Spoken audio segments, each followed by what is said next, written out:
So we are so excited to be here with the lovely Kat. And as we talk about influencers, she's just going to talk a little bit about what she does for a job and some wisdom that she's coming to bring to all of us tonight. So Kat, thank you so much for joining us. Oh, it's my pleasure. Thanks for having me. I know you're busy with work and kids and things like that. So just before we get started, what do you do? What is your job? And maybe if you can explain a little bit about that.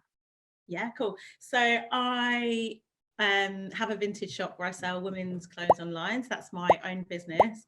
But then I also have this other side of my business where I create content for other brands.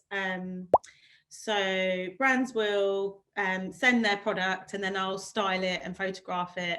And yeah, it's Instagram mainly that I do that on. And they'll use the content for their Instagram and I'll advertise it on mine. Yeah. Cool. Any brands we would have heard of? Yeah, the biggest one is Converse.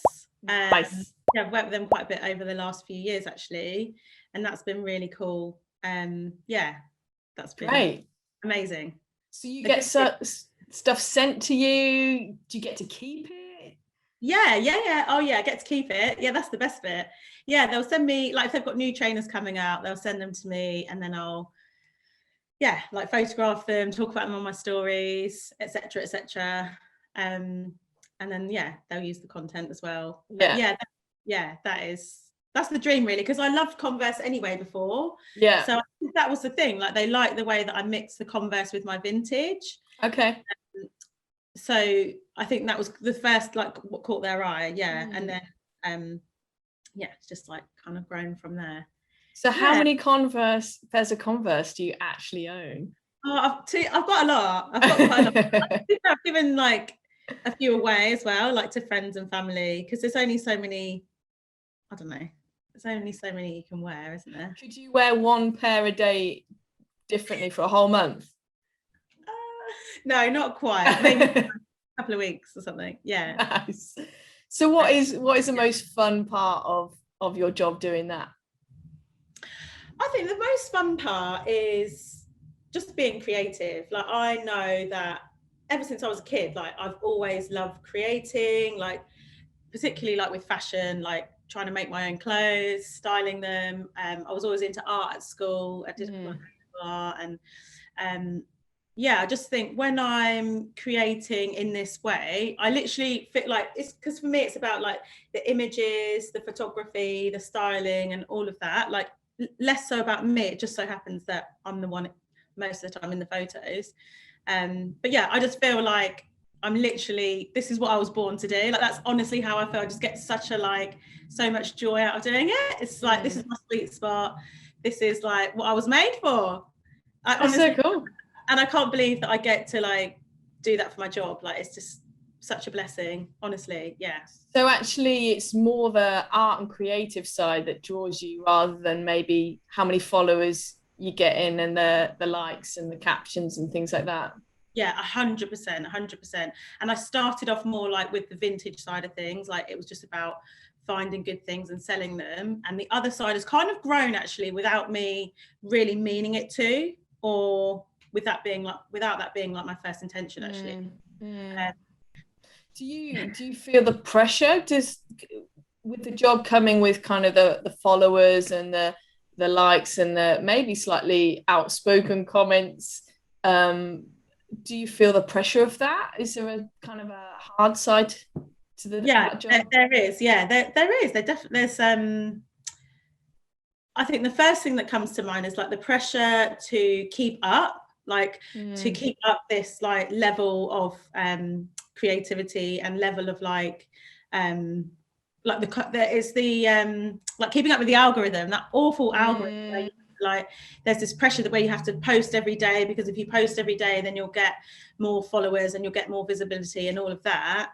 So it's that pressure. And then it's also, since I've been focusing on the content, it's pressure to get more followers, because the more followers you have, then the more brands will work with you. And then I was laughing to myself thinking it's also the pressure of just like living real life, like, and seeing people that see you on Instagram but then see you in real life and they're like, I always feel like I'm going to get called out. Like, no, that's not you. Like, that doesn't matter. Wow. You know, I'm having a bad day, and I just want to, like, I'm not saying like it's not like I get spotted in the street, but like on the, you know, like on school run or whatever. If I'm just like honestly looking, like I've literally just rolled out of bed. Like, oh no, like please, literally nobody look at me. Like I'm not all that. So it's not, yeah, it definitely can take its strain, but yeah. Yeah. We were talking a little bit earlier and kind of saying that your job, your title is an influencer. You said micro influencer, and you're like, oh, I cringe at that word. What makes you cringe at kind of that term influencer? Do you know what it is? Yeah, because I think it's like, I feel like when I think of influencer, and what a lot of other people think of as well, is like somebody that goes around all day, like getting free meals, free holidays, like just taking a few pictures here and there, and it doesn't really, like, I think it doesn't feel like it has much substance to it. But I know that what I do is a lot more, like there's a lot that goes into it. There's a lot of thought, a lot of preparation. It's not just by accident, like so I think it's that, and also I think it is that imposter syndrome as well, of feeling like, who am I really to like think that I have influence over so many people, or to like, yeah, for people to look at me and think that I have influence. But I think it is, yeah, having to kind of accept a little bit that probably I do, and it's how I steward that, and how I, yeah, like hold true to my faith, like through that as well. And yeah. And just talking about your faith, like, has your faith affected how you want to influence others? Like, obviously you can influence through the clothes you wear and all your stories and your Instagram and all the paid sponsorship, but is there another side to influence, like the talk at the school gates with the mums, and yeah, how does that kind of compare? Do you hold them quite separately, or? Oh, 100%. Like, as I was thinking about it, I was thinking, the most important influence that I have is the influence that I have, like, over my children. Like, that's my number one job. That's my number one influencer job, is like the kind of mum that I am. I get tearful because they're literally like my everything. Like, that's the most important thing. Like, it doesn't matter about the other stuff. And it's about, the influence that I have with my family, my friends. They're the real important, like, of influence. And I've got a scripture, come on, which I'll read, and it's from 1 Corinthians 13:1, and it says, if I speak in the tongues of men or angels but do not have love, I'm only a resounding gong or a clanging cymbal. And for me, like, what I kind of get out of that, I think, is like, if I can have, because it then goes on to talk about faith to move mountains and all of that sort of stuff. So it's like, you can have all the God-given gifts. So yes, I've got like my creativity that I know comes from God, and other things as well. And I can have all the attention and all the influence in the world.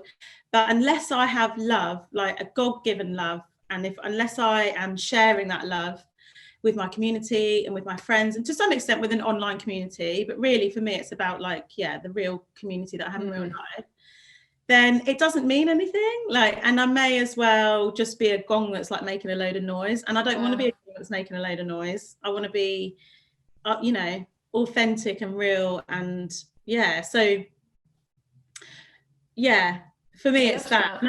But I think so with the online stuff, like, I've always said to myself, like, I will be authentic to who I am online in terms of like what I share.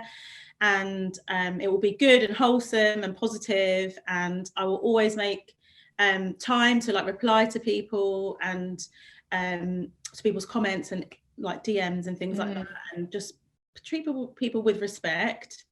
So it's that as well, and just knowing that my security and who I am comes from, like, the confidence in who I am comes from who God says I am.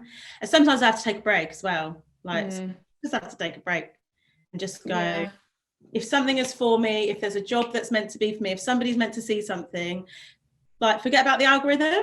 Actually, like, the OG creator is in control of everything, Yeah, like will make things happen. Like it's completely fine. that's so good. The Holy Spirit is above the algorithm.